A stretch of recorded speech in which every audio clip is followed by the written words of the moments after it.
kita lihat 1 Petrus pasal yang pertama, ayat 18 sampai ayat yang ke-19. 1 Petrus pertama ayat 18 sampai ayat yang ke-19. 1 Petrus pertama ayat 18 sampai ayat 19. Multimedia bantu saya ditampilkan. Sebab kamu tahu bahwa kamu telah ditebus dari cara hidupmu yang sia-sia. Yang kamu warisi dari nenek moyangmu itu bukan dengan barang yang fana, bukan pula dengan perak atau emas, melainkan dengan darah yang mahal, yaitu darah Kristus yang sama seperti darah anak domba yang tak bernoda dan tak bercacat. Kita baca sekali lagi ayat yang ke-19, melainkan dengan darah yang mahal, yaitu darah Kristus yang sama seperti darah anak domba yang tak bernoda dan tak bercacat. Tema hari ini karena kita merayakan Jumat Agung, yaitu kematian Tuhan Yesus Kristus. Maka Bapak Ibu perhatikan bahwa kita melihat bahwa darah Yesus melakukan apa yang tidak dapat dilakukan oleh pengorbanan darah hewan dalam perjanjian lama. Amin. Kita melihat perbedaan antara penebusan dosa dan pembersihan dosa. Ada perbedaan saudara ya. Dalam perjanjian lama, dosa hanya didamaikan. Dalam perjanjian lama, dosa hanya didamaikan. Kata yang diterjemahkan perdamaian berarti menutupi. Dosa hanya ditutupi. Dosa hanya ditutupi dengan pengorbanan perjanjian lama. Makanya every day orang Israel ketika berdosa mereka membawa domba yang tidak bercacat bercela. Kemudian mereka menumpangkan tangan di atas domba itu. Lalu imam menyembelinya, darahnya dipercik padanya. Sebagian dicurahkan di atas tanah. Lalu ditaruh di atas mezbah korban bakaran. Dan api turun dari langit. Dan itu dilakukan terus menerus. Dan imam besar setiap tahun harus masuk di dalam mezbah Maha Kudus. Mempersembahkan korban bagi dirinya dan bagi umat Israel secara keseluruhan. Karena itu hanya untuk menutupi dosa. Dosa hanya ditutupi oleh pengorbanan perjanjian lama. Namun darah Yesus jauh lebih berkuasa daripada itu. Dan tidak sekedar hanya menebus dosa. Darah Kristus membasuh dosa. Amin. Dosa tidak sekedar ditutupi, tapi dosa dihapuskan. Berapa banyak saudara yang percaya bahwa dosa Anda dihapuskan? Haleluya. Amin. Ada seorang yang bernama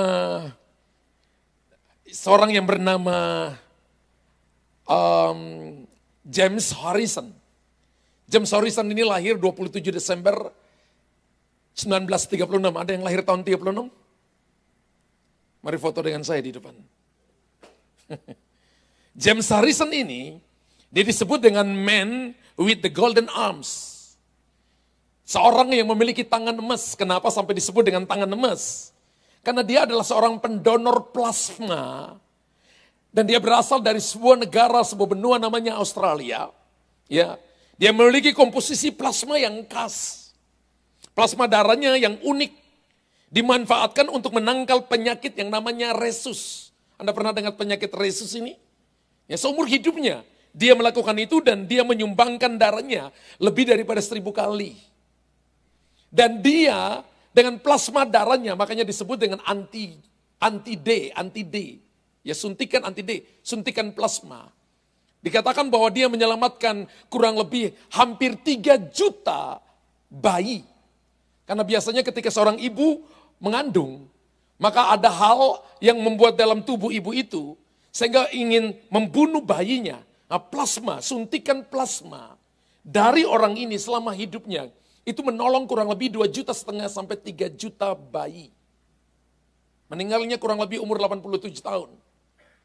Seorang yang bernama James Harrison menyelamatkan anak-anak bayi kurang lebih 3 juta orang. Dengan darah yang diambil dari tubuhnya, menyelamatkan kurang lebih hampir 3 juta orang. Saya beritahukan saudara hari ini, darah Yesus menyelamatkan lebih daripada 3 juta orang. Darah Yesus menyelamatkan jutaan bahkan miliaran nyawa. Hari ini kekristenan dengan kita, saudara-saudara kita Katolik, dengan begitu banyak aras-aras gereja yang ada di dunia ini, kurang lebih hampir 4 miliar. Hampir 4 miliar jumlah penduduk di dunia, sekarang sudah 8 miliar saudara. Kekristenan mengambil porsi paling besar di dunia ini. Hampir 50% orang yang percaya kepada Yesus. Darah Kristus bukan cuma menyelamatkan 2-3 juta orang. Darah Kristus menyelamatkan begitu banyak orang, miliaran orang. Nah, kalau kita perhatikan di dalam perjanjian baru, ada begitu banyak kata yang dipakai untuk menerjemahkan tentang penebusan ini yang Yesus lakukan bagi kita. Salah satu yang tadi kita baca, 1 Petrus 1, 18-19. Karena kamu tahu bahwa kamu telah ditebus dengan barang, bukan tidak ditebus dengan barang-barang fana, bukan dengan emas, bukan dengan uang, ya, bukan dengan kedudukan, bukan dengan nama baik. Seperti perak atau emas atau dari tingkah lakumu yang tidak bertujuan, yang diterima secara turun-temurun dari nenek moyangmu. Saya baca terjemahan sehari-hari. Tapi dengan darah Kristus yang mahal, seperti darah anak domba yang tak bercacat dan tak bercela. Wow, darah Yesus disebut berharga. Amin. Kenapa berharga? Karena darah Yesus itu sangat mahal. Saudara dan saya ini seharga darah Yesus. Tolong tunjuk kiri kanan kamu, seharga darah Yesus. Amin. Jadi jangan ukur diri kita dengan apa yang kita punya, apa yang kita pakai. Rumah yang kita tinggali itu cuma fasilitas. Mobil yang kita tumpangi itu cuma fasilitas. Kedudukan itu cuma fasilitas. Tapi nilai diri kita seharga darah Yesus. Dan kita tidak boleh meremehkan apa yang Yesus lakukan ini. Hanya karena pekerjaan salib diberikan kepada kita secara cuma-cuma, tanpa biaya. Ada begitu banyak orang yang melupakan begitu besar pengorbanan Kristus bagi diri kita. Berapa kali saya usir setan? Dan ketika darah Yesus diucapkan dari mulut saya, orang yang terikat itu histeris. Orang yang terikat itu tutup 2 telinganya. Dan dia berkata, dia berteriak saudara. Semakin saya katakan darah Yesus, dia tutup telinganya. Dan dia katakan jangan ucapkan nama itu, jangan ucapkan kalimat itu. Dan di dalam darah ada nyawa. Tanpa penumpahan darah, maka tidak ada pengampunan. Dengan adanya penumpahan darah, maka ada pengampunan. Adanya penumpahan darah, maka Anda dan saya diterima kembali. Betul, keselamatan itu gratis bagi kita. Tapi Yesus mengorbankan darah dan nyawanya. Keselamatan itu sendiri, kalau kita belajar Alkitab, itu tidak gratis. Amin. Itu tidak gratis, melainkan harus dibayar oleh Yesus. Yesus harus mati di atas kayu salib. Dia perlu membayar itu, tapi ketika diberikan kepada saudara, itu gratis. Gratis bukan karena murahan. Gratis karena Anda dan saya nggak bisa beli. Lalu Yesus tebus, lalu berikan kepada saudara. Lalu Anda terima secara gratis, karis, bahasa Yunaninya. Kemudian kita dapat kata karisma. Itu pemberian cuma-cuma. Pemberian cuma-cuma bukan karena tidak baik. Pemberian cuma-cuma karena memang darah itu mahal. Nah saudara dan saya, ketika kita mengerti bahwa kita disucikan oleh darah Yesus, bahwa Yesus memberikan seluruh hidupnya kepada kita, maka harusnya kita menghormati Tuhan. Amin. Harusnya kita punya fear of God. Fear of God itu bukan cuma angkat tangan memuji Tuhan. Fear of God artinya begini, kesadaran bahwa Tuhan ada dengan kita, omnipresent setiap waktu. Entah dalam gelap sendiri, tidak dilihat oleh orang, kita tahu bahwa Tuhan ada bersama dengan kita. Hadirat Allah diterjemahkan dengan 3 kata, yaitu pertama, Allah kita adalah omnipresence. Yang kedua, manifest presence. Hadirat yang termanifestasi, roh jahat diusir, kesembuhan terjadi, pemulihan terjadi, perkara-perkara besar terjadi. Kemudian yang ketiga adalah indwelling presence. Hadirat Allah yang ada di dalam. Ketika kita have Jesus live in us, menjadikan Yesus tinggal pada kita. Sebenarnya hadirat Allah ada pada kita, karakternya, pribadinya, sifatnya ada pada kita. Ketika kita dengar firman, kita simpan firman dalam kita, maka saudara dan saya mengizinkan karakter itu, Tuhan itu diinfuskan dalam kita. Lalu kita melakukan firman itu, kita belajar menghormati, mengagumi Tuhan dengan itu. Amin. Keselamatan itu sendiri tidak gratis, melainkan harus dibayar oleh Yesus. Tapi ketika diberikan kepada kita, itu gratis.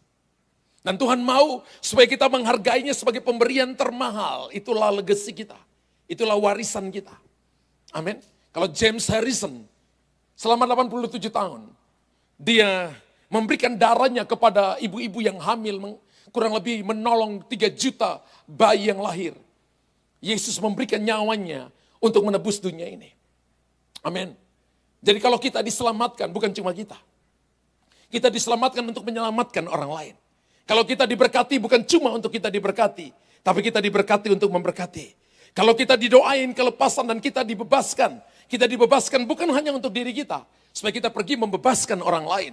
Kita dipulihkan supaya kita memulihkan orang lain. Kita diberikan jalan keluar supaya orang lain juga bisa menemukan jalan keluar melalui hidup saudara yang membawa influence bagi orang lain. Enggak ada amin. Maka kita melihat dalam 1 Petrus bahwa kita ditebus oleh hal-hal yang fana. Kita tidak ditebus oleh hal-hal yang fana, tapi oleh darah Yesus yang berharga. Kemarin saya baru pulang pelayanan dari Singapura tanggal 20 sampai 25. Waktu ibadah, ketika worship leader kasih saya mic, kemudian ketika saya bermazmur, itu terjadi manifestasi, kelepasan, roh-roh jahat diusir. Ada yang sakit saudara, ada yang sakit yang kakinya itu sudah gak jalan kurang lebih hampir 1 tahun. Duduk di kursi nomor 3 dari depan. Dan tiba-tiba ketika Roh Kudus kasih sebuah penglihatan kepada saya bahwa ibu itu sudah jalan. Saya gak tahu bahwa ibu ini gak bisa jalan selama hampir 1 tahun. Tapi ketika saya datang kepada dia dan saya tanya, ibu mau jalan? Dan dia berkata, saya mau pastor. Saya pegang tangannya dan dia berdiri.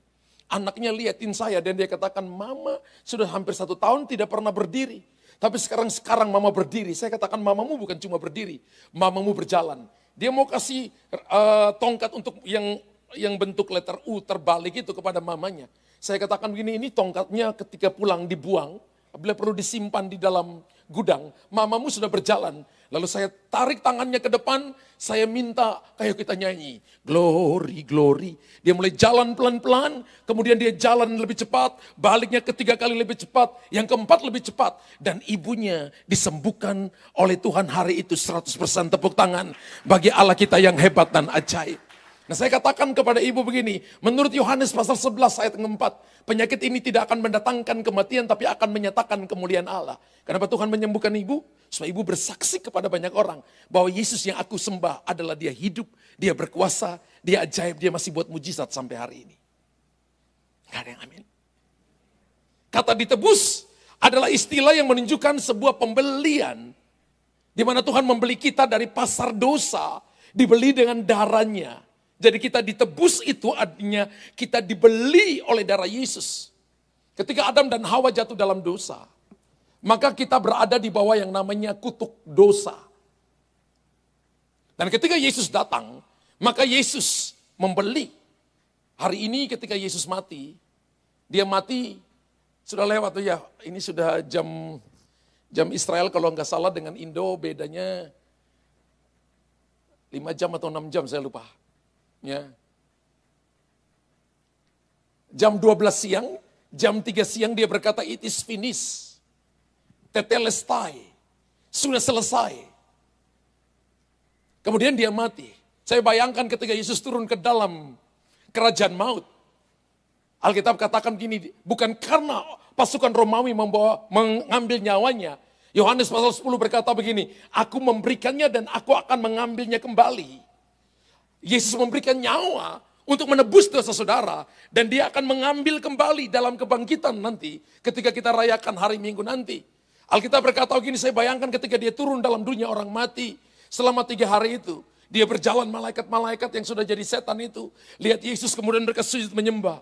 Saya bayangkan Yesus enggak pusing dengan malaikat-malaikat yang kerdil-kerdil itu. Dia langsung menuju ke takhta di mana Lucifer lagi duduk di sana. Sampai di takhta kemudian dia tempelin, Lucifer kurang ajar kamu. Kamu ambil semua kunci-kunci yang aku berikan kepada Adam. Kamu tipu Adam, ditempelin kiri kanan. Ayo kasih kuncinya. Diberikan semua kuncinya. Kalau kita perhatikan Yohanes pasal 16, Alkitab berkata, Tuhan berkata kepada Petrus begini, kepadamu akan kuberikan kunci kerajaan Allah. Kunci bukan satu kunci.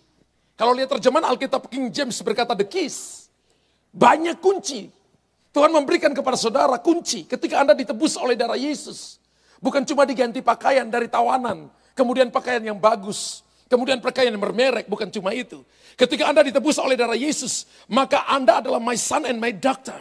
Anda adalah putra dan putri Allah. Anda adalah anak-anak Allah. Anda berhak menerima legacy, berhak menerima warisan yang Tuhan berikan kepada saudara. Hebatnya lagi, Anda sekarang punya rumah. Yang tadinya Anda berkeliaran tidak punya rumah, sekarang Anda punya rumah. Anda diberikan kunci untuk membuka semua kunci, pintu-pintu yang tertutup. Bapak Ibu pernah datang ke hotel? Kunci Anda hanya cuma untuk pintu room Anda. Tapi ketika Anda pulang, Anda lihat tempat tidur Anda yang tadinya berantakan, tiba-tiba udah rapi kembali. Kenapa? Manajer hotel itu punya master key. Dia bisa membuka semua pintu. Dari lantai 1 sampai lantai 12. Kalau itu lantainya sampai lantai 36. Kalau itu hotel. Maka satu kunci itu bisa membuka semua pintu kamar. Karena dia punya master key. Tuhan memberikan kepada saudara dan saya master key. Kalau hari ini ada masalah persoalan, Anda berkata aku punya master key. Master key-ku adalah dalam nama Yesus. Bersama Yesus akan kita lakukan perkara-perkara besar.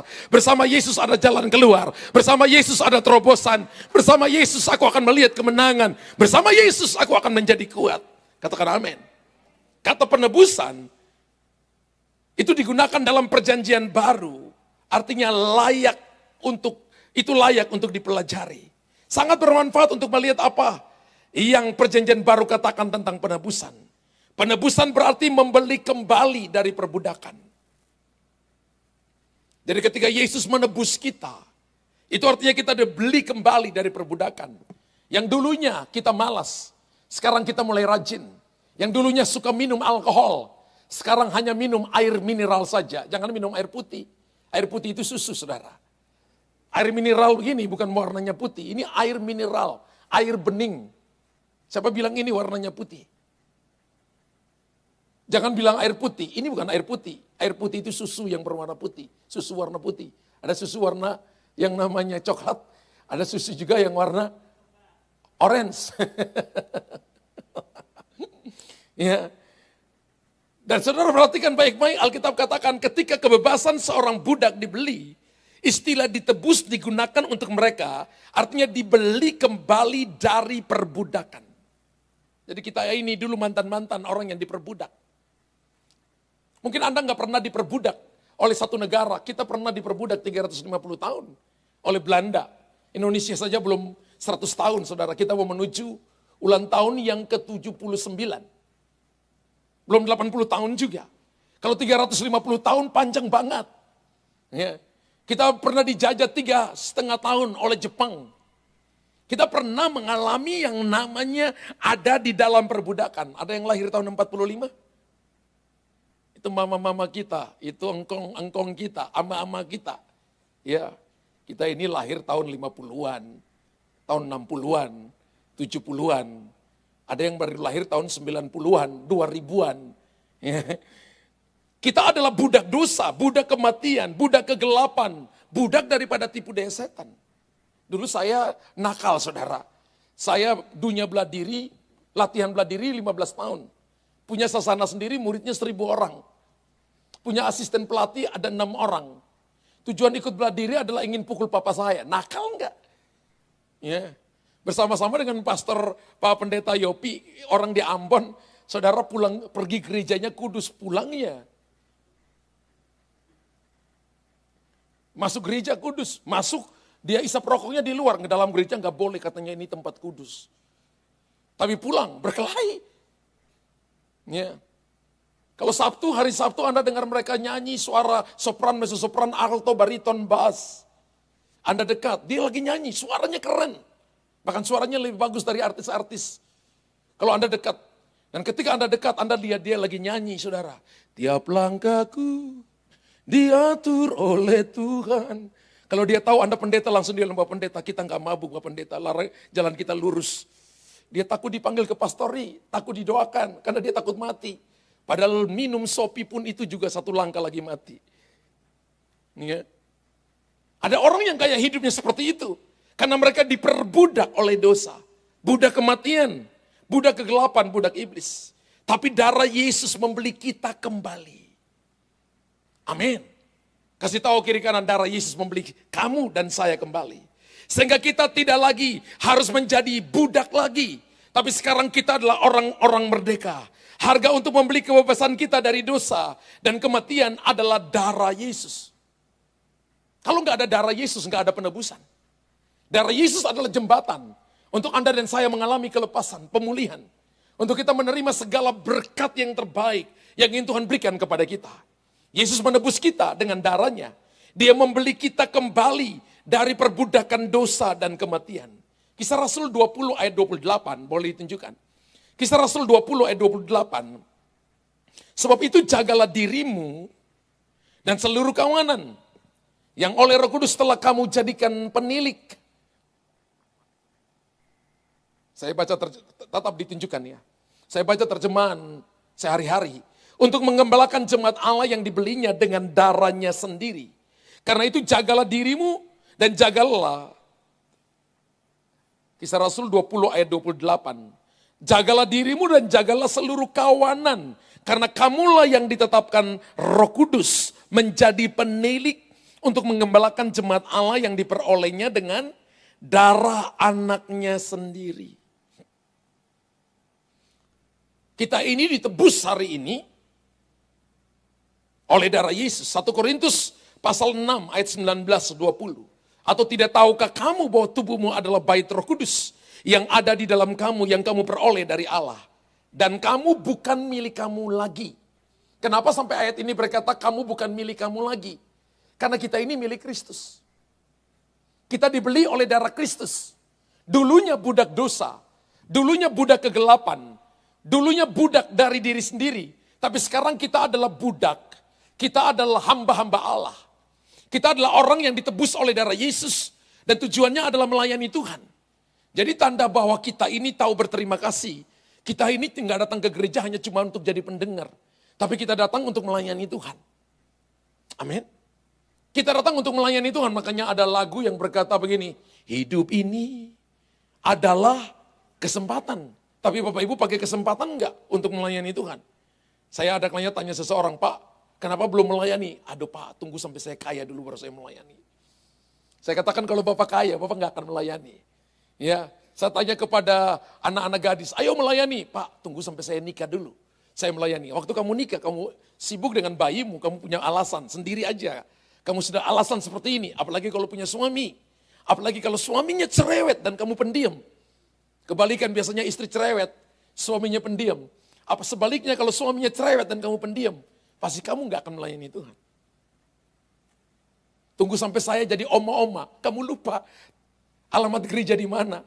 Kamu gak bisa naik ke lantai 25, kamu naik ke lantai yang ke 50, bahkan melewati lantai ini dan naik, gak tahu itu ke surga atau neraka.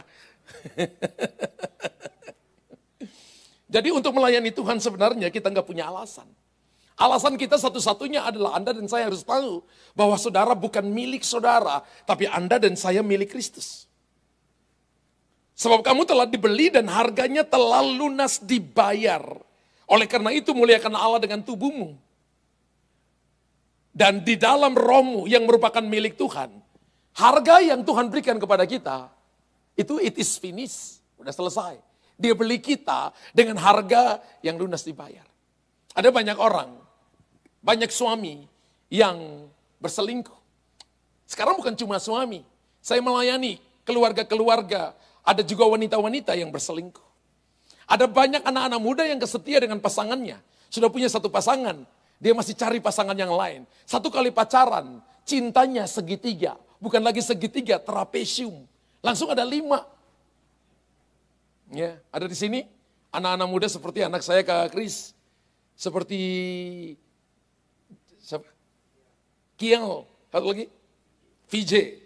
Punya pacar enggak? Enggak pernah kasih tahu ke pastor bahwa punya pacar. Ya. Kalau punya pacar, pacaran jangan lama-lama. Kalau itu dari Tuhan, bila perlu. Karena peperangan sesungguhnya waktu masuk dalam pernikahan. Saya selalu berkata kepada anak-anak muda, kalau kamu mau pacaran, kamu harus sudah siap nikah. Jadi kalau kamu belum mau pacaran, jangan dulu pacaran. Karena pacaran itu menguras energi tenaga. Semua nggak bagus, cuma dia yang cantik, cuma dia yang ganteng. Nanti ketika sudah nikah, banyak yang ganteng di luar, cantik di luar. Kok ini tambah hari tambah jelek ya? Saya rasa bahwa suami-suami, istri-istri gak ngomong begitu kepada suaminya. Gak ngomong gitu kepada anaknya. Ada yang begitu? Bertobatlah. Soal kerajaan Allah sudah dekat. Tuhan membeli kita. Hal ini mungkin mengejutkan banyak orang yang berpikir tunggu dulu. Saya tidak untuk dijual. Karena kita suka berpikir bahwa kita adalah milik kita sendiri. Amin.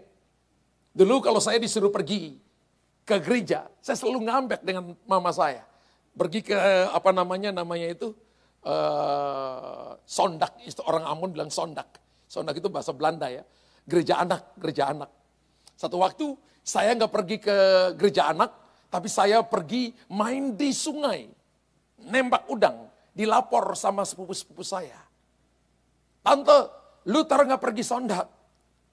Waktu saya pulang, itu sudah jam 4 sore. Mama saya tunggu saya dengan rotan 1 meter lebih. Dipanggil Luther gak mau pulang. Kalau saya dipanggil Luther kalau panggilan saya itu kalau Martin, nama saya Martin Luther. Martin, berarti marah. Saya lari tinggalkan mainan, ya mama.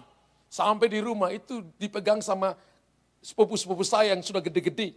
Tangan kiri, tangan kanan, itu rotan yang 1 meter. Dipukul sampai rotannya tinggal di kiri, sampai sudah gak bisa pukul. Nangis guling-guling. Saya kalau ingat itu, saya bilang untuk mama saya begini, gara-gara mama pukul saya jadi pendeta. Haleluya. Anda datang ibadah itu, Anda enggak kurang apapun. Anda datang ibadah itu mengandung janji. Sekalipun saya ingat waktu pergi sondak dulu, biasanya guru-guru sondak itu ngajar, kenapa persembahan Kain, Habel diterima, Kain tidak diterima. Itu katanya persembahan Kain itu karena dia asapnya naik itu bengkok-bengkok. Padahal kalau cari dalam Alkitab nggak ada juga. Alkitab yang berkata bahwa asapnya Kain itu naik bengkok-bengkok dan asapnya Habel itu naiknya lurus. Gara-gara ngajar keliru gitu saja jadi hamba Tuhan.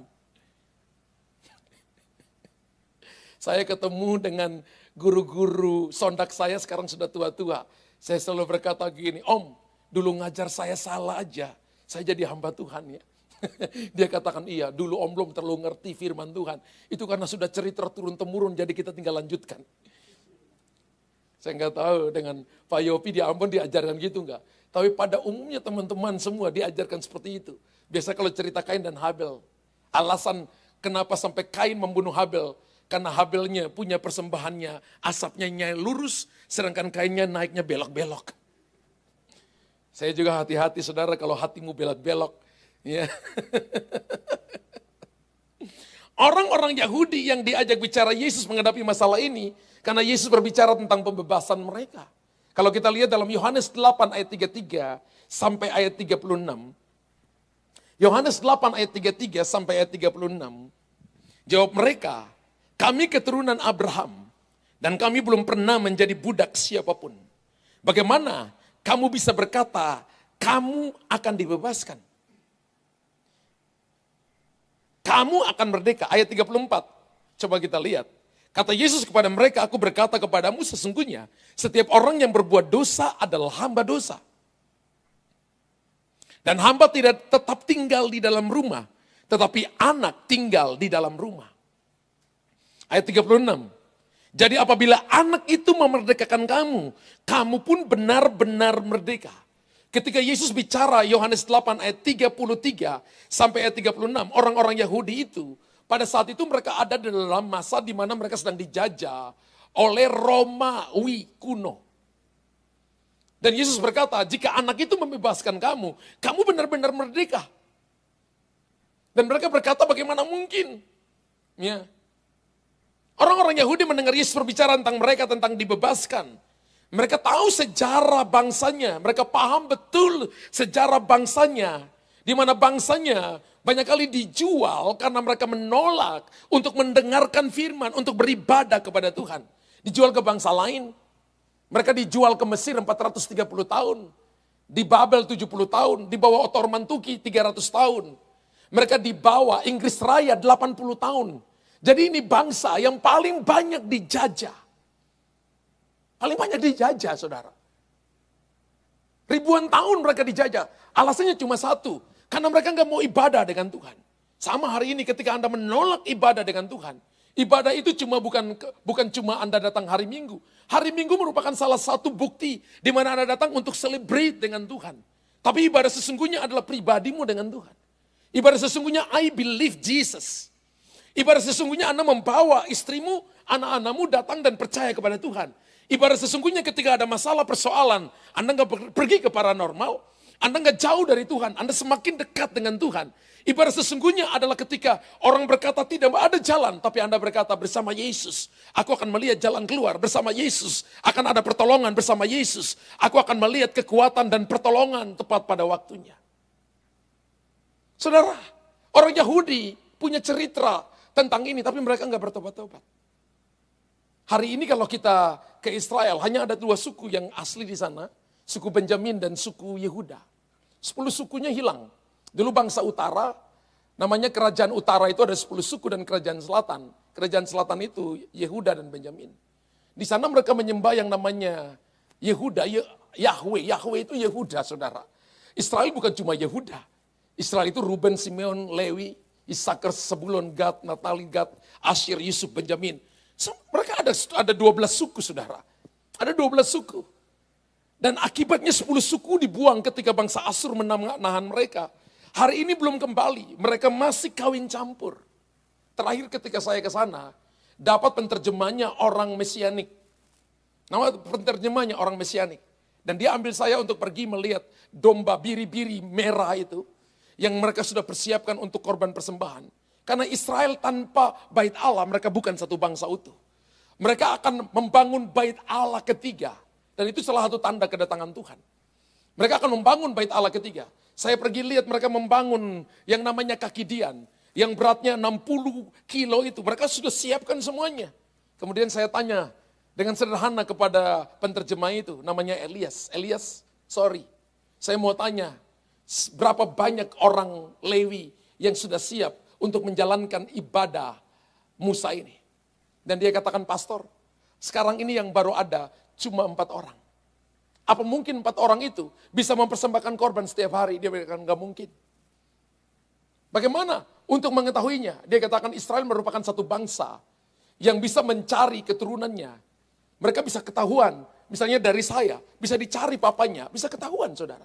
Lihat Alkitab ini, nenek moyangnya siapa bisa dicari, keturunannya kemana itu bisa dicari. Dengan teknologi canggih sekarang ini bisa dicari melalui DNA. Ketahuan ini asli atau sudah campur. Dan sekarang ini yang baru ketemu 4 orang asli dari keturunan Lewi baru ada di Israel. Saya katakan kapan terjadi? Dia katakan begini, I don't know. Tapi kalau ini sudah waktunya Tuhan, pasti akan aliyah kembali, mereka akan pulang kembali. Wow.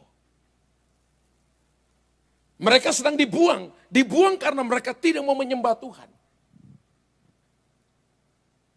Kalau ketemu dengan orang Israel di sana, anak-anaknya tuh gemas, ganteng, cantik. Anda mau pegang tangan mereka, ibu-ibunya tarik. Karena mereka bilang kita ini bangsa yang najis. Nggak boleh pegang anaknya, pegang kepalanya. Nggak boleh foto dengan mereka, mereka selalu tarik anak-anaknya. Anak-anaknya ganteng-ganteng, cantik-cantik, kecil-kecil, lucu-lucu. Berapa kali itu kita mau dimarahin, matanya terbelalak yang ngomong bahasa Ibrani. Anda nggak tahu, kecuali Anda S1 atau S2, S3. Ya. Tapi saya lihat bahwa mereka menjadi sebuah bangsa yang dikhususkan Tuhan. Pemberontakan mereka berkat bagi kita. Dan Rasul Paulus berkata bagaimana kalau itu pertobatan mereka. Saya percaya itu berkat besar bagi dunia ini. Mesianik di Israel nggak sampai 1%. 0,009% nggak sampai 1%. Dari kurang lebih hampir 7 atau 8 juta penduduknya. Orang Yahudi mendengar bahwa Yesus berbicara tentang mereka dibebaskan. Dan mereka tahu sejarahnya. Orang Yahudi juga tahu bahwa alasan keturunan mereka menjadi budak adalah karena hal-hal tentang penyembahan. Mereka nggak mau menyembah, mereka menyembah berhala. Mereka nggak mau menyembah Tuhan, Elohim, Yahweh, Yahweh. Ya. Dan pemberontakan mereka terhadap Tuhan. Jadi ketika mereka menyatakan bahwa mereka tidak pernah terikat pada siapapun, mereka sebenarnya berbicara dengan bangga. Mereka mengatakan bahwa mereka tidak pernah melewatkan, jadi tidak ada alasan bagi mereka untuk dijual sebagai budak. Ini bangsa yang lawan mereka adalah diri sendiri, saudara ya. Musuh paling besar pada manusia itu adalah bukan masalah tapi diri sendiri. Yesus berkata, keluarkan dulu balok di matamu, baru selumbar di mata orang kamu keluarkan. Kalau kita, saudara, jangan bicara kelemahan orang lain, bicara tentang diri kita dulu. Kalau kita omongin orang lain, masalahnya bukan pada orang lain, masalahnya ada pada mulutmu. Mereka mengatakan bahwa mereka tidak pernah melewatkannya. Melewatkan apa? Masa-masa di mana mereka ditawan, dijajah dan sebagainya. Namun ketika Yesus berbicara kepada mereka tentang pembebasan, mereka memprotes. Tanpa menyadari bahwa yang dia maksudkan bukanlah perbudakan alamiah, tapi perbudakan rohani. Ada orang yang sepertinya Kristen, tapi sesungguhnya dia ada dalam belenggu yang namanya belenggu kutuk keturunan, spirit of familiar. Kalau kita belajar Alkitab, kalau kita lihat di dalam Keluaran pasal 20 ayat 34, kutuk penyembahan berhala itu turun 34 keturunan. Kutuk perjinahan turun 10 keturunan. Saya kasih contoh salah satu yang namanya Yakub, ya. Yang namanya Yehuda lah. Yehuda tidur dengan menantunya sendiri namanya Tamar. Lahirlah Peres. Jadi Yehuda, Peres, Nahason, Aminadab, Ram, Salmon, Obed, Boaz, Isai, Daud. Daud masih jatuh dalam dosa? Masih. Salomo sebenarnya bebas daripada kutuk itu. Salomo bebas dari kutuk. 40 tahun jadi raja. Tidak ada peperangan. Tidak ada pertumpahan darah. Jadi raja yang diberkati oleh Tuhan. Tapi Salomo mata keranjang. Punya 700 istri, 300 gundik. Saya bisa bayangkan kalau Salomo hidup di zaman kita ini ya. Dan dia bikin gereja sendiri, namanya GBI Salomo. Siapa istrinya? Siapa jemaatnya? 1000 istrinya, tidak termasuk papa mertua, mama mertua. Visi GBI CKF 3000 orang di satu kota. Saudara bayangkan saja, orang ini mata keranjang. Bukan cuma mata keranjang, ini mata bakul, mata jala. Nggak ada di sini, saudara punya matanya Tuhan. Kok diam saudara? Ya. Perbudakan rohani. Kita nggak boleh jadi orang yang diperbudak. Tapi kita harus menjadi hamba-hamba yang dimerdekakan oleh Tuhan. Perbudakan rohani seperti apa? Banyak orang tidak menyadari bahwa umat manusia berada dalam perbudakan iblis. Banyak orang tidak menyadari bahwa umat manusia ada dalam dosa, ada dalam kematian. Anda mungkin dibesarkan di negara yang dianggap bebas. Ya, yang hidup di luar negeri, mungkin Anda bebas. Saya ketika ada di Singapura, ada ya jemaat yang berkata, pekerja yang berkata kepada saya, pastor, negara ini juga penuh dengan free sex. Saya bilang, I don't know. Tugas kamu bertanggung jawab di negara mana kamu tinggal. Ya. Setan ingin menghancurkan tatanan atau gambaran Tuhan di muka bumi ini. Dan gambaran Tuhan ada pada keluarga. LGBT. Ya. Laki dengan laki, perempuan dengan perempuan. Bayangkan saya punya anjing di rumah di Makassar itu, ada 6 ekor. Tapi laki-laki gak mau dengan laki-laki. Makanya dipisahkan tempat tidurnya. Laki tidur sendiri, perempuan tidur sendiri. Keluar makan pun juga, perempuan keluar dulu, baru laki keluar duluan dulu. Kalau keluar sama-sama, wow. Gak ada tempat yang bisa menampung mereka, akan ada begitu banyak anak. Bayangkan manusia bisa suka laki dengan laki. Adam dan Hengki. Ya, Hawa dan Juliet. Mengerikan darah Yesus. Ya. Dan ada hamba-hamba Tuhan yang memberkati mereka. Berkat Abraham, Ishak dan Yakub. Anda harus berdiri di atas kebenaran. Dan percaya bahwa kita bukan orang yang dibawa kutuk. Kita orang-orang yang dimerdekakan oleh Kristus. Amin. Kita tidak diperbudak secara rohani. Tapi kita menerima berkat-berkat rohani. Berkat Abraham, Ishak dan Yakub turun di atas saudara dan saya. Yang percaya tepuk tangan bagi Allah kita yang hebat. Amin. Saudara mungkin dibebaskan. Beberapa mungkin ikut by Zoom, by YouTube dan by FB. Anda dan saya mesti hati-hati saudara. Bahwa kita hidup di sebuah zaman yang bagi saya ini orang mengatakan bahwa ada kebenaran yang namanya kebenaran baru. Kebenaran baru, biasanya kebenaran itu harus ada faktanya. Kebenaran baru itu adalah sebuah kebenaran yang dipercaya oleh banyak orang. Karena itu orang banyak yang percayai, maka dia disebut sebuah kebenaran. Tapi ditunjukkan faktanya, dia katakan gak ada fakta, tapi banyak orang yang percaya. Dan itu adalah sebuah kebenaran, namanya kebenaran baru. Saudara dengar baik-baik, semakin sesuatu yang salah dibicarakan, semakin lama maka lama-lama akan menjadi sesuatu yang benar. Tapi sesuatu yang benar, ketika itu didiamkan, lama-lama orang akan berpikir bahwa itu salah. Dan itu bukan sebuah kebenaran. Tapi mari saya beritahukan kepada saudara dan saya, kebenaran Kristus tidak seperti itu. Dia adalah benih yang jatuh ke dalam tanah. Mungkin 3 bulan gak lihat, tapi satu waktu dia akan tumbuh keluar. Dan akan menghasilkan buah-buah kebenaran. Orang akan melihat bahwa Anda dan saya menjadi berkat bagi banyak orang. Dan akan melihat kemuliaan Allah dinyatakan atas hidupmu. Amin. Hanya karena Anda bebas secara alami, bukan berarti. Kalau Tuhan ciptakan kita merokok, saya percaya di ubun-ubun kita ada cerobong asap. Atau paling tidak, lubang hidung kita naik ke atas, saudara. Coba lihat kiri kanan, adakah lubang hidung naik ke atas? Berarti ini makhluk dari planet lain. Coba lihat adakah di ubun-ubun keluar cerobong asap? Berarti dia itu adalah pabrik asap rokok. Ya.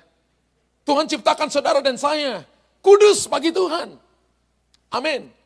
1 Korintus 3, 16, 17, tidak tahukah kamu bahwa kamu adalah bait Allah. Barang siapa merusakkan bait Allah, maka Allah merusakkan dia. Karena bait Allah itu kudus dan bait Allah itu ialah kamu.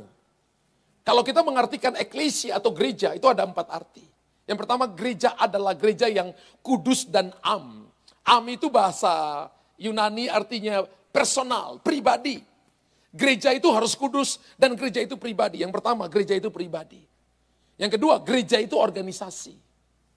Yang ketiga, gereja itu adalah gedung gereja ini, 4 persegi. Dan yang keempat, gereja itu adalah tubuh Kristus. Jadi gereja bukan denom, seperti yang diambil oleh Nimrod.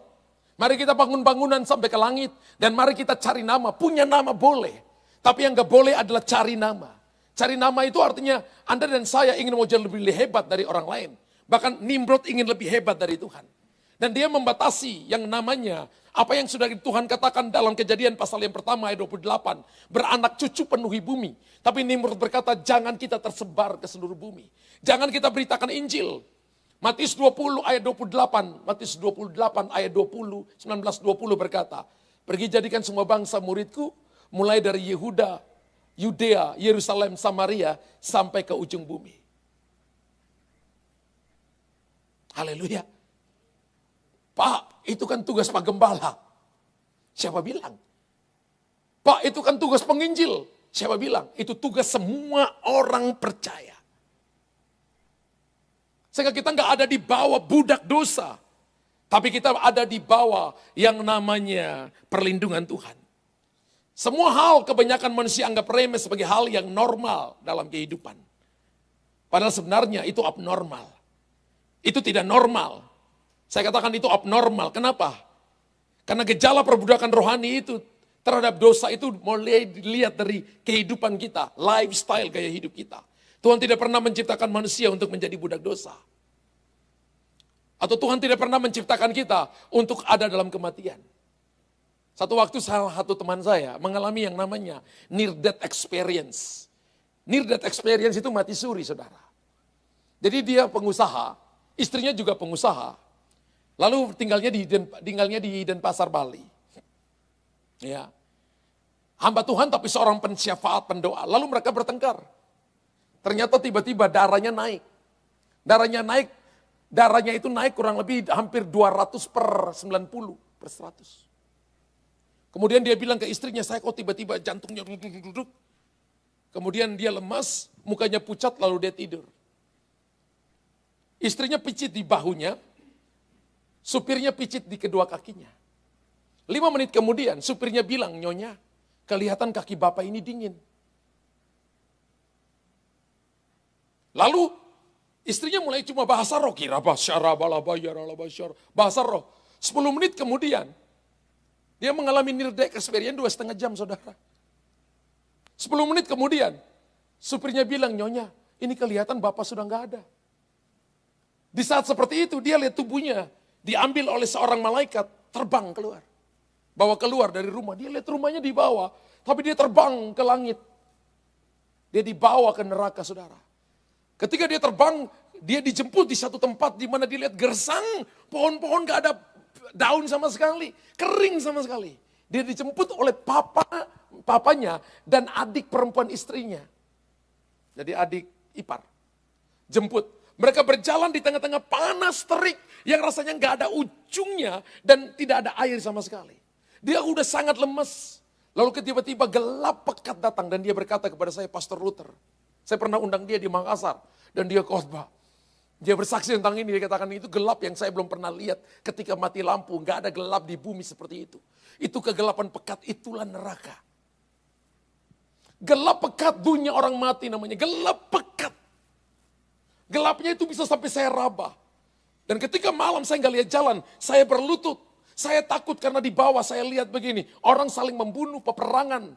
Manusia melawan binatang buas melawan manusia. Darah di mana-mana. Darah bukan cuma sampai mata kaki, darah sampai di lutut. Saya ketakutan dan saya berteriak, Yesus, tolong saya sampai 3 kali. Lalu saya merasa bahwa tempat di mana saya berlutut itu bergoyang 3 kali. Dan saya ada di sebuah alam lain. Yang pandangan saya di mana-mana itu hijau, kuning. Saya lihat jalan, kuning jalannya.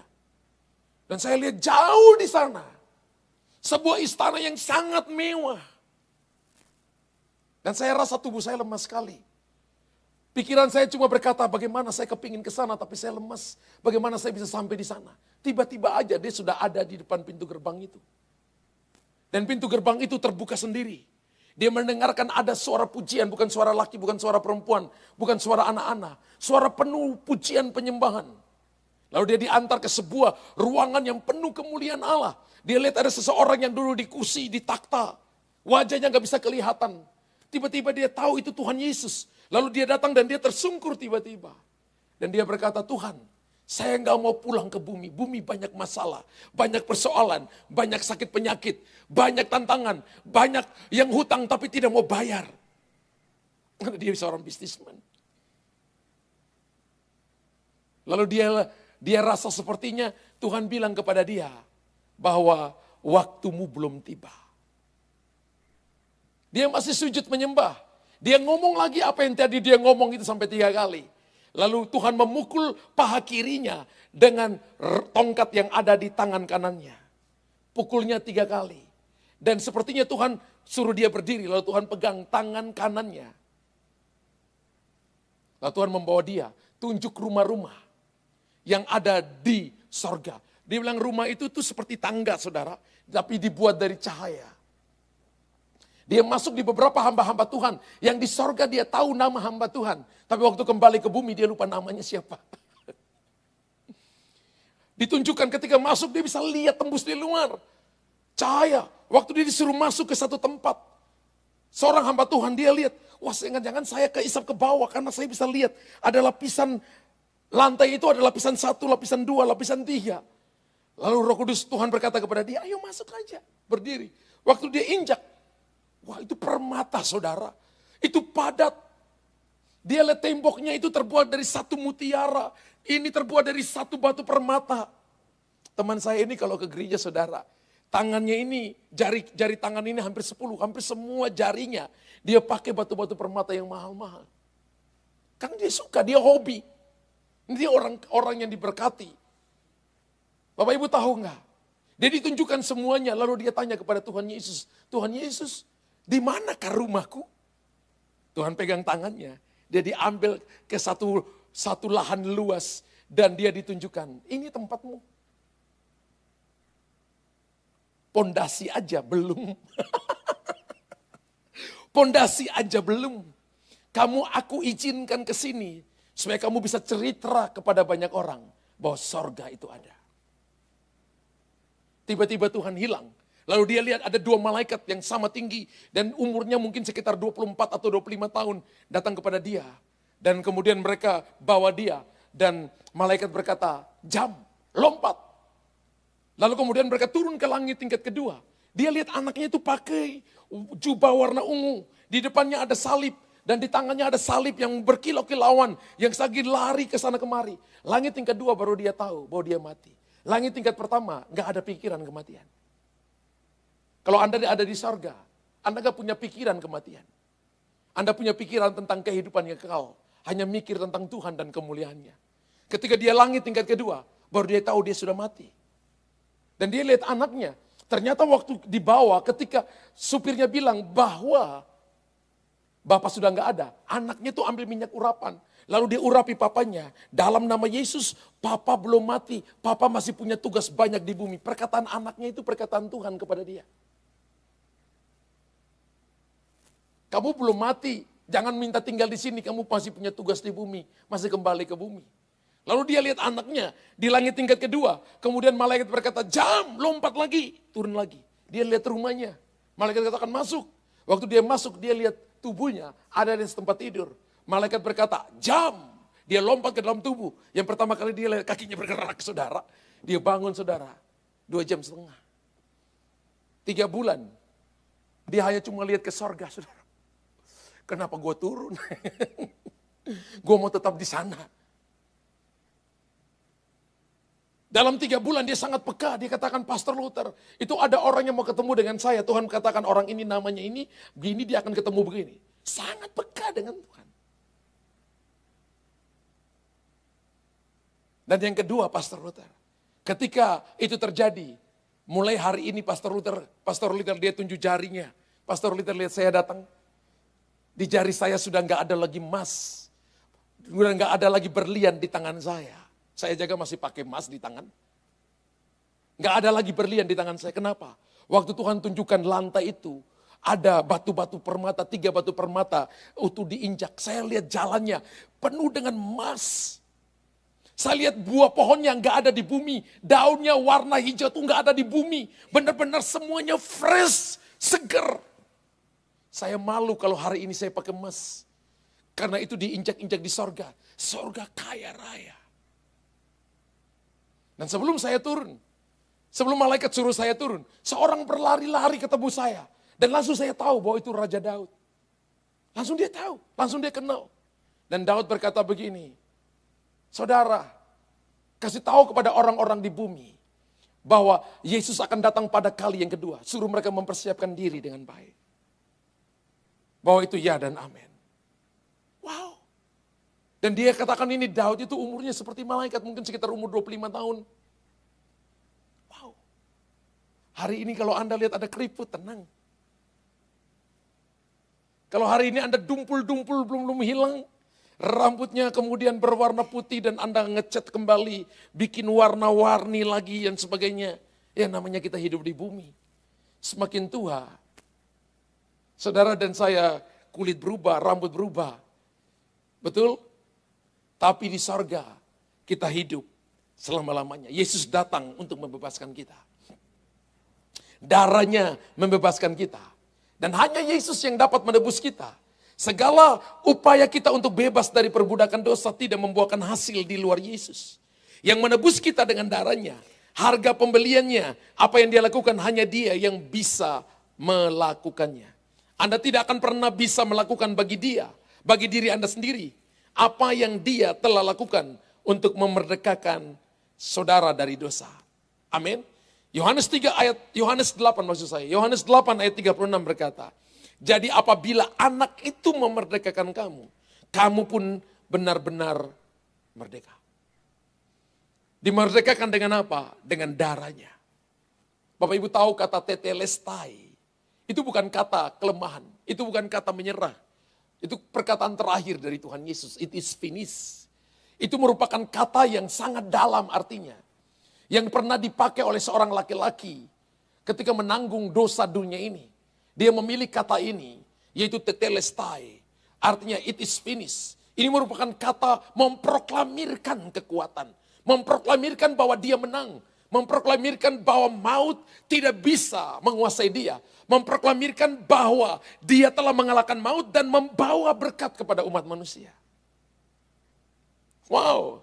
Makanya Yohanes 8 ayat 36 berkata, jadi apabila anak itu memerdekakan kamu, kamu pun benar-benar merdeka. Ketika dia membebaskan kita, dia benar-benar membebaskan kita. Saya ingat ketika saya dulu suka berkelahi dan nakal, Dan 3 bulan kemudian saya diajak berantem di tengah jalan oleh lawan yang saya kalahkan.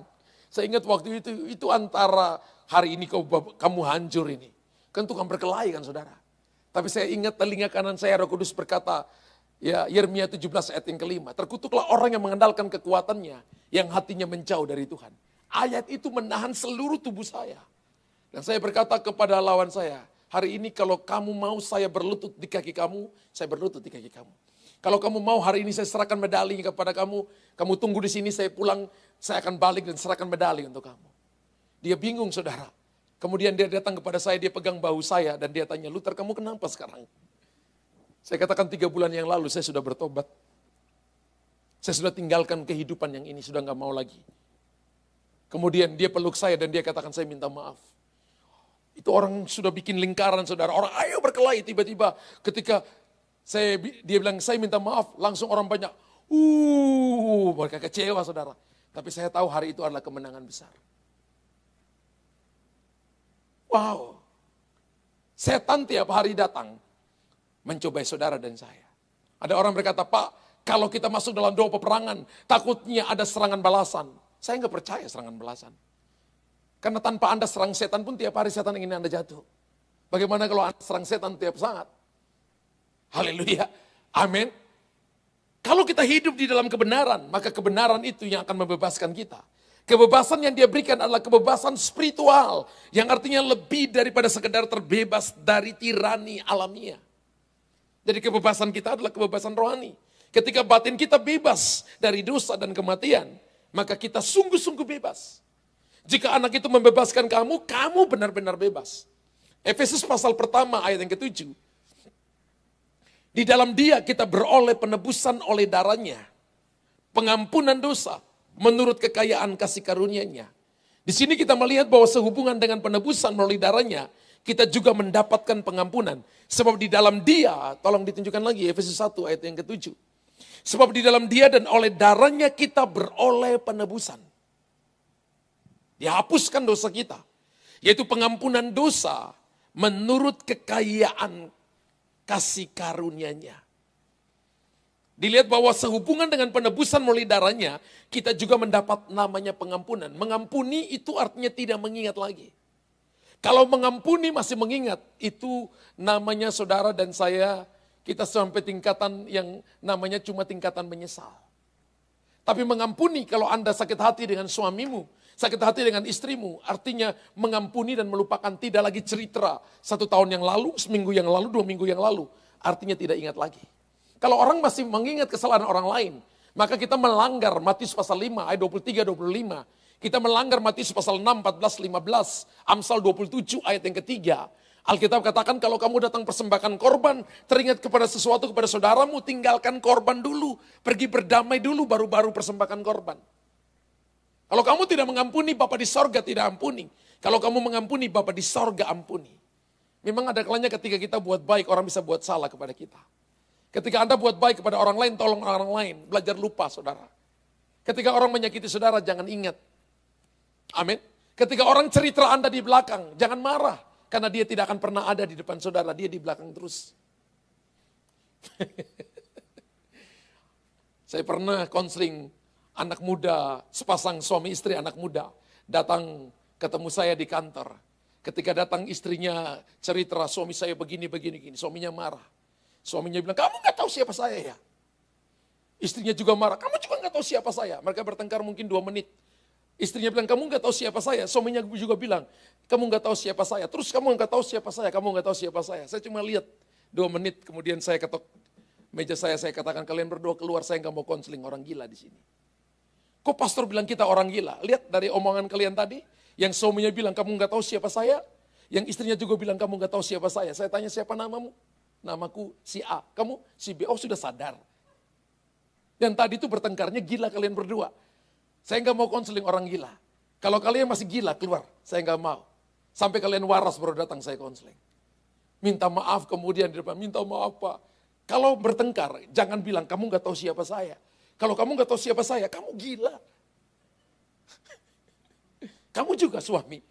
Ya. Makanya saya bilang karena itu kamu punya kumisnya tebal.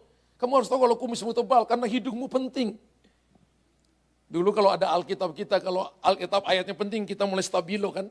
Ayatnya penting, kalau ada tebalan di sini, hidungnya penting. Ya, sebelum saya datang sudah dicukur dulu. Ya, karena yang lebih penting Yesus, tapi kalau Anda masih punya kumis, luar biasa. Yesus hebat dan ajaib. Amin. Ya, apalagi yang dilakukan oleh darah Yesus membenarkan kita dan menyelamatkan kita dari murka. Nanti lihat Roma pasal 5 ayat 9. Apalagi yang dilakukan oleh darah Yesus, kita tidak lagi jauh, tapi kita dekat kepada Tuhan oleh darah Yesus. Kalau saudara jauh dari Tuhan, minta darah Yesus sucikan saudara. Efesus pasal 2 ayat yang ke-13. Tetapi sekarang di dalam Kristus Yesus, kamu yang tadinya jauh, kini menjadi dekat oleh darah Kristus. Efesus 2:13. Ya. Tapi sekarang di dalam Kristus Yesus, kamu yang dahulu jauh sudah menjadi dekat oleh darah Kristus. Wah, ini darah yang membuat orang tadinya jauh dengan Tuhan menjadi dekat. Jadi setiap hari ketika Bapak Ibu mau masuk, doa itu pada waktu pagi membuka gembok, pada waktu malam jadi kunci untuk menggembok hidupmu. Jadi waktu malam Anda pulang sebelum Anda tidur, pertama Anda minta darah Yesus sucikan aku, sucikan pikiranku, hatiku, jiwaku, sucikan dulu semuanya baru Anda berdoa. Jangan datang bilang, Tuhan tadi omset kok gak dapat, tadi itu harusnya aku Jangan. Minta darah Yesus sucikan kita dulu. Karena kita masuk ke hadirat Allah bukan dengan pujian, masuk dengan darah Yesus. Tuhan kenal kita oleh darahnya, baru kita ambil pujian di hadapan Tuhan. Amin. Oleh darah Yesus, Alkitab katakan gini, kamu yang tadinya jauh sekarang menjadi dekat. Apa lagi yang dilakukan oleh darah Yesus? Darah Yesus membawa kita ke tempat di mana kita berdamai dengan Tuhan. Kolose 1 ayat yang ke-20. Dan oleh dialah kita mendamaikan, dialah ia mendamaikan segala sesuatu dengan dirinya, baik yang ada di bumi maupun yang ada di sorga, dengan mengadakan pendamaian melalui darahnya. Dan oleh dialah ia memperdamaikan segala sesuatu dengan dirinya, baik yang ada di sorga maupun yang ada di bumi maupun yang ada di sorga, sesudah ia mengadakan pendamaian oleh darah salib Kristus. Jadi ketika darah Yesus tercurah, maka dia mendamaikan pendamaian di sorga di bumi. Ingat, pemberontakan pertama bukan terjadi dalam sebuah kerajaan besar di bumi. Pemberontakan pertama terjadi di sorga. Benar. Pemberontakan pertama terjadi oleh Lucifer. Membawa sepertiga malaikatnya memberontak kepada Tuhan. Dan mereka dilemparkan ke bumi ini. Ya, mereka dilemparkan ke bumi ini. Kalau kita baca Alkitab, nggak ada ayat yang mengatakan kapan Lucifer dilemparkan.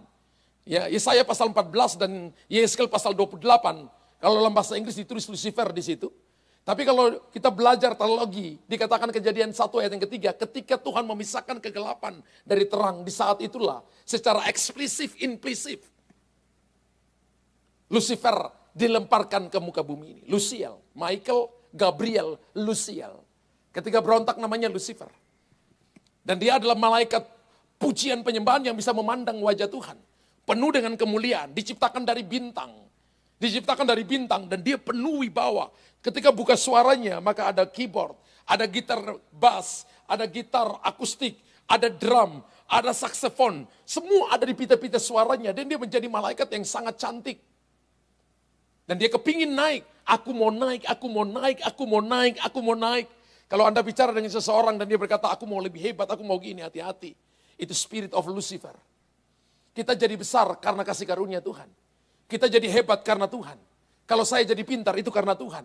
Kalau saya bisa karena Tuhan. Kita harus menginfuskan, kita harus membawa nama Tuhan dalam setiap langkah kehidupan kita. Sehingga keberhasilan kita orang bisa melihat Tuhan di sana. Enggak ada amin.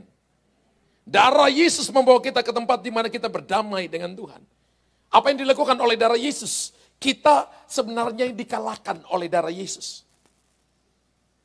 Kalau kita ada hari ini karena kita dikalahkan oleh darah Yesus. Wahyu 12 ayat 10-11.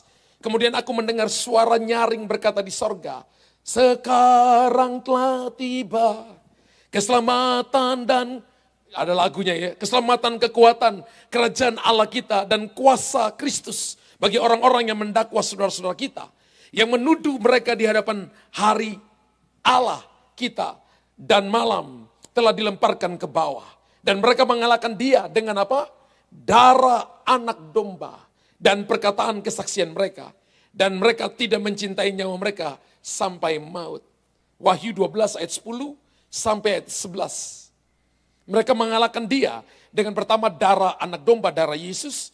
Kedua perkataan kesaksian. Dan ketiga tidak menyayangkan nyawa sampai maut. Wow. Darah Yesus. Jadi kita ini sebenarnya dikalahkan oleh darah Yesus. Kita milik daripada Tuhan. Jadi milik gereja itu sebenarnya bukan gedungnya. Warisan gereja itu bukan gedungnya. Warisan gereja itu adalah jiwa-jiwa yang hadir dalam gereja. Amin. Apa yang lagi yang dilakukan oleh darah Yesus? Perjanjian dengan Tuhan di dalam darah. Dalam darah ada nyawa, dalam darah ada kehidupan. Nanti lihat Lukas 22 ayat 20. Demikian pula ia mengambil cawan itu. Setelah ini kan ada perjamuan. Kita akan makan sambil berkata, cawan ini adalah perjanjian baru. A new covenant. Namanya perjanjian baru dibangun di atas darah Kristus. Namanya a new covenant. Perjanjian baru dalam darahku yang ditumpahkan bagi kamu. Jadi ketika Yesus mati, maka Alkitab berkata, Yesus membangun sebuah yang namanya a new covenant. Melalui darahnya. Itu disebut dengan perjanjian di dalam darah.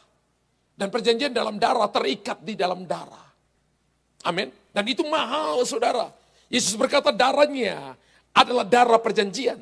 Dan ini adalah suatu hal utama yang membedakan penumpahan darah Yesus dengan penumpahan darah lainnya dalam sejarah. Kenapa orang berkata history? History itu bukan cerita manusia. His story, ceritanya Tuhan dalam hidup manusia. Kalau Anda mau jadi seorang yang menjadi history, Anda harus berjalan bersama dengan Tuhan, pembuat history itu. Atau dia adalah cerita dari history itu. Karena itu bahwa kalau kita mau lihat hal-hal yang terutama, maka kita harus ada dalam sebuah perjanjian, pihak pertama, pihak kedua. Kita melakukan bagian kita, bukan cuma mendengar, tapi jadi pelaku firman Tuhan. Itu kita menghargai perjanjian darah. Yang banyak orang telah mati dengan menumpahkan darah. Tetapi perjanjian tidak terpotong ketika darah mereka tertumpah. Tapi ketika darah Yesus tertumpah, maka perjanjian mulai diadakan. Ketika darah Habel tertumpah, darahnya berteriak kepada Tuhan. Karena tanah menyimpan darah. Ketika darah orang berdosa tercurah, dibunuh, maka kebanyakan orang bisa melihat hantu di sana. Karena yang tertumpah adalah darah orang berdosa. Alkitab mengajarkan kita dalam kitab Imamat, panggil imam. Panggil penatua, datang berdoa dan kuduskan tanah itu. Karena yang tertumpahnya adalah darah orang berdosa. Makanya kalau lihat tanda hati-hati rawan kecelakaan, jangan bangga, harusnya mendoakan. Karena di situ nggak tahu yang matinya orang benar atau orang berdosa. Ketika darah tertumpah, darah yang keluar itu adalah darah orang berdosa. Maka itu menjadi akses di mana setan membangun rumahnya di sana. Haleluya. Tapi kalau darah orang benar, maka darah akan berteriak. Dan Tuhan mendengarkan seperti darah Habel. Akan menjadi tempat yang subur untuk Injil tumbuh. Untuk Injil berkembang di situ dan menjadi berkat bagi banyak orang. Apa yang dilakukan oleh darah Yesus? Yang terakhir, darah memberi kita keberanian untuk masuk ke ruang Maha Kudus. Ruang Maha Kudus adalah presence of God. Hadirat Tuhan. Ibrani 10 ayat 19. Jadi saudara-saudara, oleh darah Yesus, kita sekarang penuh keberanian dapat masuk ke dalam tempat kudus. Jadi orang masuk ke dalam tempat kudus bukan dengan pujian, bukan dengan penyembahan, tapi dengan darah Yesus. Amin. Jadi saudara-saudara, oleh darah Kristus kita sekarang penuh keberanian dapat masuk ke dalam tempat kudus. Kemudian kita masuk membawa korban persembahan. Praise and worship adalah korban persembahan. Tapi kita masuk melewati yang namanya darah Yesus. Karena kita telah ditebus, dibasuh, disucikan, didekatkan kepada Tuhan. Ke dalam hubungan perjanjian, kita berdamai dengannya. Dan sekarang kita tidak perlu merasa bersalah di hadapannya. Atau merasa bahwa kita pantas ataukah tidak pantas. Tapi ketika Tuhan menebus kita, membeli kita dengan darahnya. Saudara yang tadinya berdosa, sekarang Anda diterima kembali. Yang tadinya jauh, sekarang Anda menjadi dekat. Yang tadinya Anda terbuang, tidak ada jalan keluar. Sekarang Tuhan adalah jalan bagi saudara. Akulah pintu, akulah jalan kepadamu, akulah jalan kebenaran dan hidup. Aletheia, bukan aletega. Ya. Aletheia adalah kebenaran. Kebenaran adalah pribadi Tuhan. Amin. Dan ini adalah sesuatu yang Anda harus alami secara pribadi. Mengalami secara pribadi. Dan kita harus berterima kasih atas darah berharga yang Tuhan tumpahkan kepada kita. Hal ini telah mencapai banyak hal bagi kita. Dan kita dapat selamanya bersyukur kepada Tuhan Yesus atas kuasa pembersihan yang dilakukan oleh darahnya dalam hidup kita. Dan darahnya sungguh berharga. Bapak Ibu katakan darah Yesus sungguh berharga. Saya percaya bahwa saya diberkati hari ini. Amin. Dan iman saya akan bertumbuh terhadap Tuhan Yesus. Amin. Karena nilai saudara seharga darah Yesus. Saya berdoa agar Anda mendapat pewahyuan di siang hari ini tentang apa artinya dibasuh, disucikan dan dibeli oleh darah Yesus. Sehingga seluruh hidup ini, tubuh ini, perkataan, perbuatan saudara dipakai untuk memuliakan Tuhan. Tuhan memberkati saudara, boleh tepuk tangan bagi Tuhan.